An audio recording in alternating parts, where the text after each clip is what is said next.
Episode 3 begins in the space above Coruscant with a big space battle. All the space battles that had happened in the previous pictures were literally out in space.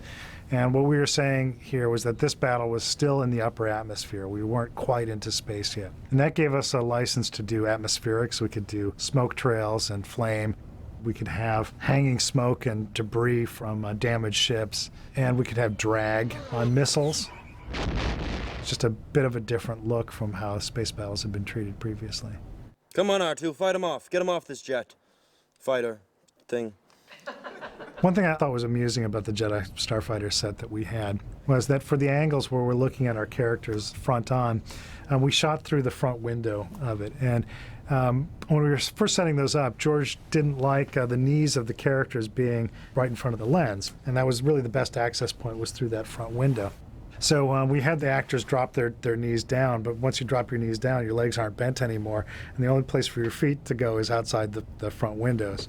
So all those scenes where you see the characters piloting the craft, their feet are sticking out of the windows on the front. Now, break right. Left. Ready? Let's do that again. Some new Coruscant locations on Episode 3 included the Opera House, where Anakin has a private discussion with Palpatine. There's some cameos in that. I think George and his daughter are just outside the opera box. One of the things that's kind of fun about working on these pictures where the whole worlds have to be created is those worlds have to be populated. Who do you get to populate these worlds? You get the cheapest labor you can, which is ourselves. So Roger Guyette and Rob Coleman and I and Denise Ream, Jill Brooks, and Janet Lewin are all in an opera box that's the next one over. So it was all the producers and supervisors box. I'm also, I'm Anakin's hand a couple of times. When Anakin is sliding down the elevator shaft, and there's a close shot of his hand catching the cables. That's actually my hand. There's a tight view of Anakin sort of twisting his lightsaber and cutting off Count Dooku's hands, and that's me as Anakin. One of the things that George likes to do, because I've seen him do it a number of times, is if there's some portion of a set that we've seen in a previous picture that was left unbuilt or was unseen in the picture, that's an opportunity to do something with it. In Episode 2, we had Palpatine's big, round, red office, and it was 270-degree set, so there was a 90-degree section that was left unbuilt for camera access. We built that missing section on Episode 3, and that's where the hallway that goes down to Palpatine's private secret office are. Similarly, Padme's apartment had been seen previously in Episode 2, but there were a couple areas that hadn't been established before. In a corridor that leads off of Padme's bedroom, there's a staircase that goes down to her veranda. It's a new part of the set that we hadn't seen previously. Another new area for Coruscant is the Imperial Rehabilitation Center. This is this emergency medical area that Anakin is taken with after he's so horribly injured on Mustafar. This is where he becomes Darth Vader. Awaken him. This was a very small partial set. We had just the floor and the table that he was on. The rest of it is a virtual digital environment. Astute viewers will notice that Yoda changes a little bit between Episode 2 and 3. Between Episode 2 and 3, subsurface scattering had been developed, and you can see it in the translucency in his ears. Tried to make sure that he still kind of looked like the same Yoda, but he was just a little bit better in Episode 3. Yoda has a lot of performance to do. He has a broad range of emotions he has to portray. And he has to do a lot of action. He has a very lengthy, involved fight with Palpatine in the Senate chamber and in the office below. The fight scene in the Senate chamber was a fun one to do, since we had seen the Senate chamber in the previous pictures as this important place for public discussion and policy setting, suddenly being used as the background for a big battle where they're throwing the pods around and they're smashing into each other, using them as weapons. It was nice graphically and a nice dramatic statement. I think by the time we got to Episode 3, we were pretty practiced at doing Coruscant, so that was one of the more straightforward environments we had to deal with.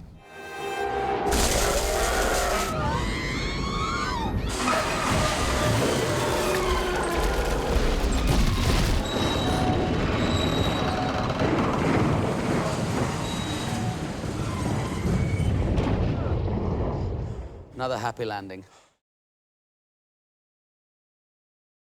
I just kind of asked George one day if I could have a different colored lightsaber. Good guys are green and blue, bad guys are red. That's just the way it works. No purple lightsaber? You might get purple. Then when I came back for some reason, we were getting ready to do something, he said, oh, I got something to show you. And he showed it to me. And he said, it's just an experiment right now. I don't know if we're going to keep it. And it was there. But somehow or other, even though he had done it as an experiment, it was already on the website. And, you know, he let me keep it. And then Nick Gaylord graciously has been trying to figure out a really spectacular and kind of wonderful saber battle for me to do, and he's combined a lot of different styles of things so that it looks very good and it travels very well and it's pretty spectacular, and it actually makes me dominant, it makes me vulnerable, it kind of makes me sneaky in ways, it makes me strong. It shows a lot of different kinds of sides of Mace in the middle of this fight. It's almost like I've practiced for this death all my life. Mainly because I've been doing this death scene all my life in various forms, because I've always wanted to be this kind of Errol Flynn-like swashbuckler, and I did it with all my friends from, you know, the time I was like 2 or 3 years old. We had sticks and we sword fought through trees and off our porches and down hills and on our bicycles and everywhere else. And all of a sudden, I'm battling my way through 3 and 4 rooms, and it's kind of like, finally, you know. So I'm pleased with the drama of it all and the fact that it's clear that I'm standing there and I'm winning this battle actually even without Anakin's help up until he steps in and does what he does to turn the tide. And that, you know, I go out the way I do. I've been begging not to die in my sleep or get stabbed in the back by, you know, some clone, and it didn't happen. So I'm happy.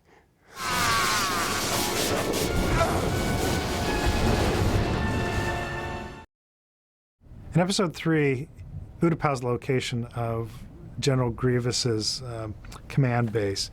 This is a planet where there are these large sinkholes, and the cities are built on the inside walls of the sinkholes. Our thought about that was that the air pressure isn't sufficient up at the surface. It's not down till you're in the holes that there's enough air for comfortable breathing. Utapau had very little in the way of actual practical sets. There was a landing platform set that we repurposed to be where Obi-Wan lands originally. It's also Grievous's secret platform. Everything else was a combination of miniatures and matte paintings and computer graphics. The sinkhole itself was built at 2 different scales. We had a sinkhole that was about 6 feet in diameter and about 12 feet high that was a big foam sculpted miniature for the widest views of the city. And then we had a close-up section that just represents a small arc of one wall with a lot of buildings that could be reconfigured in different ways to appear to be different parts of the city. We had one Jedi Starfighter full-size set piece that had been built. That Starfighter needed to appear both in front of a blue screen and a green screen in different scenes. And it had to appear with different colored markings on it. To avoid blue markings in front of a blue screen or green markings in front of a green screen, we ended up with it painted a slightly violet color so that we didn't have a color blending problem. And the idea was then we would take the color of the panels and shift them back to do a hue change on them to get them back to the blue that they were meant to be. The one Utapau character that we see and talk to is Bruce Spence. Greetings, young Jedi. What brings you to our remote sanctuary? Who was in Road Warrior. He was the gyro captain in Road Warrior. I just really liked that picture, and it was fun to have that actor there in the Star Wars pictures. Not unlike the Geonosis arena in episode 2, one of the big challenges dealing with Utapau was how many shots these backgrounds were visible in. Not wanting to be in the same situation where we had one asset that had to be photographed by multiple crews to get all the different pieces. We elected to take the model that had been built and we photographed it for a handful of hero shots where we got a really good look at it. But then for the dozens and dozens of shots where we needed to just have that in the background, we laser scanned the model. We used that to generate a CG surface. We took photography of the model and then projected that onto that surface. That allowed us to then create unique views of the city for dozens and dozens of backgrounds, so that those backgrounds could be created in parallel by many different artists.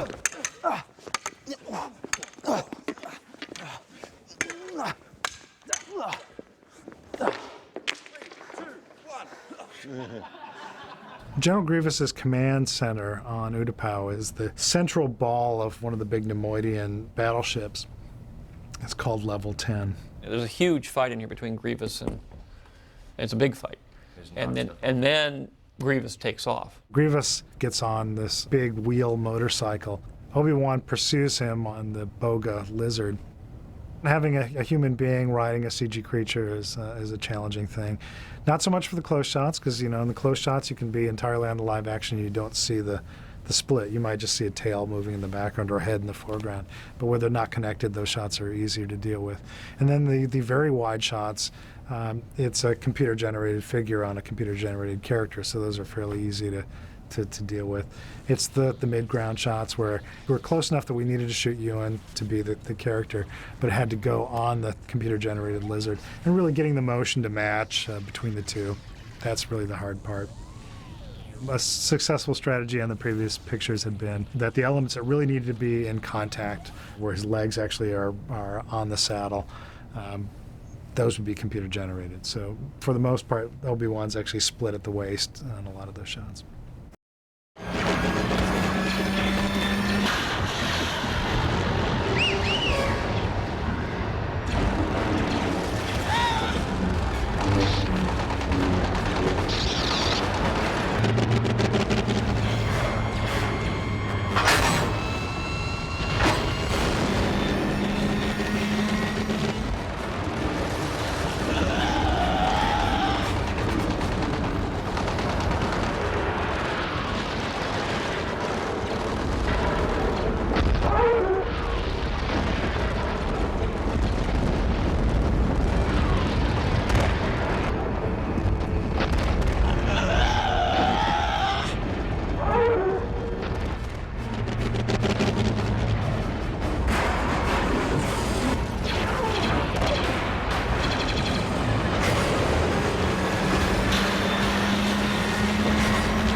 Towards the end of episode 2, George would hint about the existence of the lava planet, which I had heard about when I was a kid, but always knew that we'd be ending up on this lava world. Of course, that's where the biggest, baddest lightsaber fight of the entire 6 movies takes place, when Obi-Wan has to fight Anakin finally.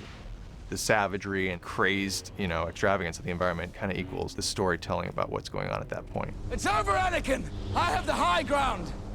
The process started with taking a walk around the ranch, daydreaming and saying, oh my gosh, we're here, taking a trip over to the archives, and just getting inspired to follow the Joe Johnsons and the Ralph McQuarries of the world. Kind of above the Golden Gate Bridge, in that type of rock, I took photos of the sort of twisted shale, sedimentary rock. Might get some ideas.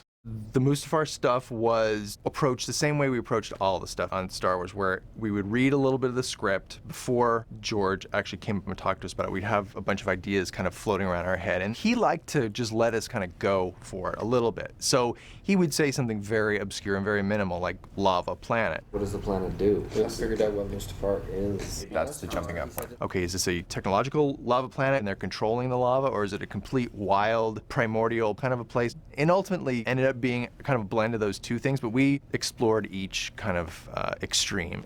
This lava could all be liquid gold, liquid obsidian, liquid unobtainium, whatever. It's a Star Wars movie. We wanted to kind of take all that inspiration turn on its side a little, not go right for every volcanic reference. I kind of look from other ways around, like dams, hydroelectricity. There's a lot of mega structure engineering with very heavy, it couldn't even be concrete, but steel or some kind of unknown material that's built by a very technologically savvy world to control the lava.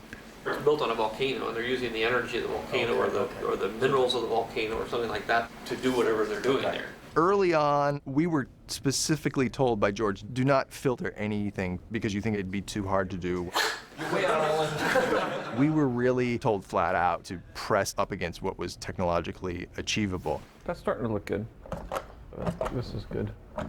Not quite sure about that. That may be too much. He did want clear and iconic shapes. Everything had to read as very distinct. This gets into the toast factor, but it's a good toast factor. Yeah. So, and we'll kind of figure that one out. The CG guys were doing fluid dynamic simulations of lava very early on, and that inspired us to keep going even further with potential scenarios for the fight. This is a 134th scale environment of Mustafar, and we're getting ready to run our lava test. Everything is looking really good. The largest model physically on episode 3 is definitely Mustafar. The size is somewhere in the neighborhood of 50 feet deep and 30 feet wide, with a 30-foot lava flow somewhere in the neighborhood of 4 feet wide. As the sequence evolves and we end up going further and further down the river towards the waterfall, those are all different miniatures that we use to accomplish that sort of pathway. Do you want one of these but made out of chocolate or something? Yeah. We also referred to real footage of lava and began to replicate the look of real crust. This waterfall is flowing incredibly well. The lava is made up of a number of different products. One of them is this product called Methasil, and it's dyed orange. So when it flows, it looks like lava. When you see them fighting, doing their thing, underneath it all there's a physical model and lava and everything. But on top of that, you have all this other stuff that just adds a kind of scale to it. We shot in multiple passes so that when they composite it, they can use different elements, and so they could enhance the light or they could make the lava brighter and all these different things, so it gives you a bit more control. We've got elements of lava flying up in the air, smoke pouring through, there's ash blowing around, you know, there's cameras shaking, so when you watch the movie you've got some kind of visceral reaction to it. God, that looks hot. What I'm most proud of is it reads immediately as Star Wars, and it held up to that expectation I had for 20 years or so.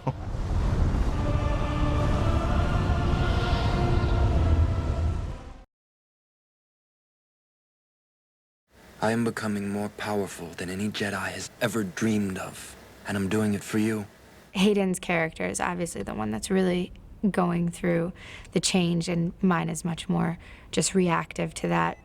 Padme has a pretty centered self, that it's not that she goes through this big change internally, but that external things are changing around her, and she has to sort of make decisions to cope with that. If she had some different concept of, you know, government or what's right or morality, you know, she might have been able to stay with him, you know, if her loyalties to him were, you know, just sort of above everything. But Padme's a politician. She's been a leader of many people. The Naboo system has been invaded by the droid army. This is sort of combining being a woman with being a politician, which is an interesting combination we don't see much of.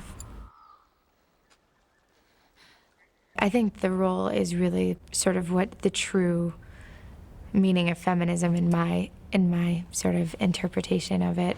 Look, whatever happens out there, follow my lead. I'm not interested in getting into a war here. As a member of the Senate, maybe I can find a diplomatic solution to this mess. I think the true feminism is bringing what is particular to women, because we are different, that's undeniable, to the opportunities that men have. So it's not, you know, going into some place and just behaving like a man or necessarily desiring what men want just because you can get it. And together, you and I can rule the galaxy. And so, rather than being consumed with the thirst for power, as many of the people around her do, both men and women, she stays true to her compassion and her belief in democracy and humanity. If this body is not capable of action, I suggest new leadership is needed.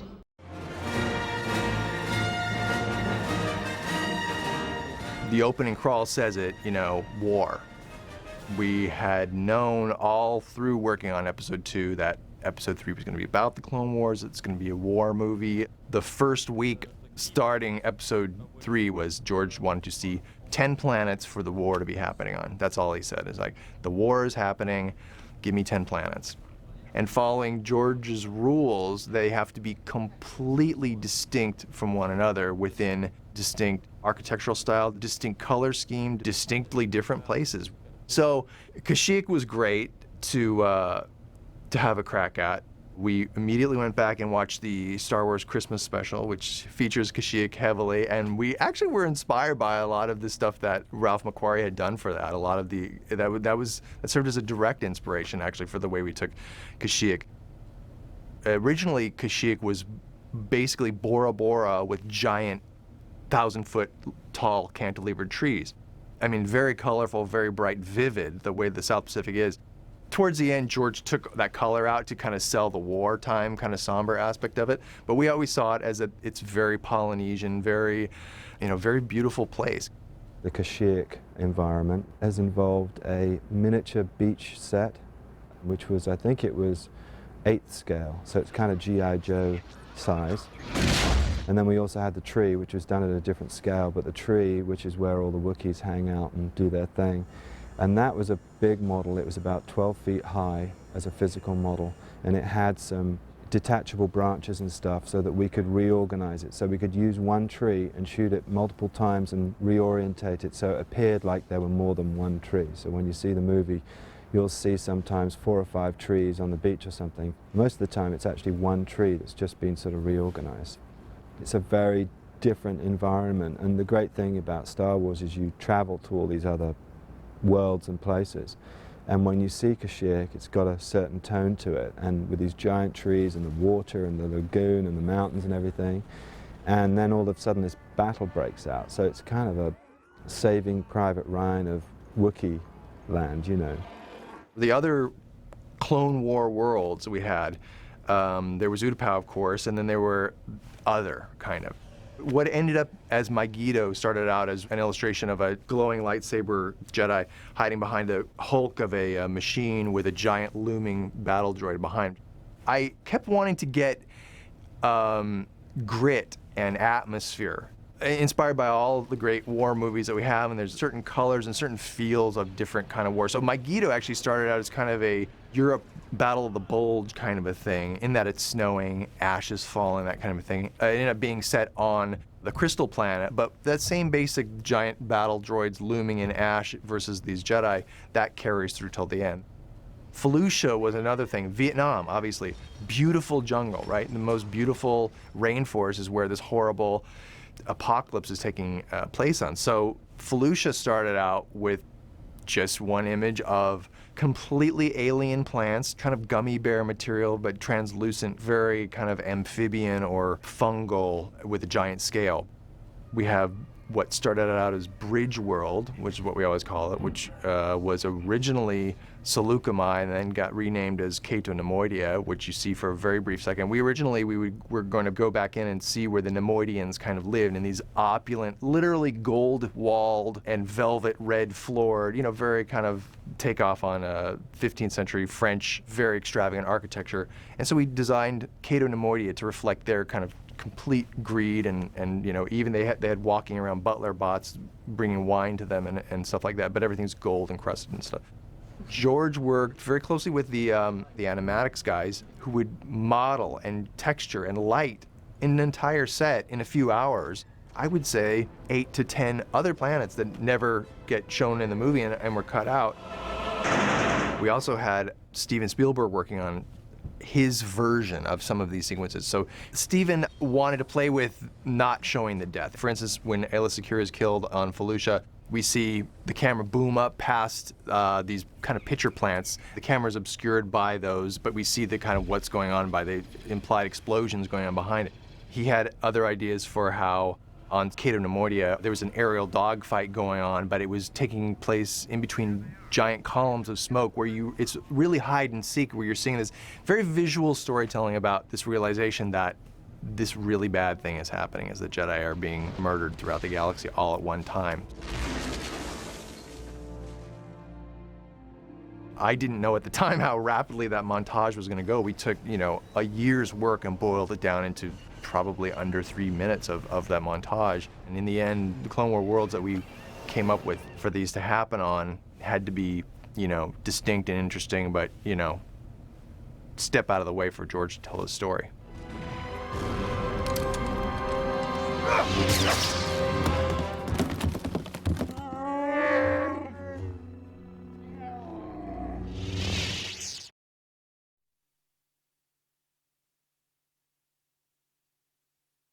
What is it, Skywalker?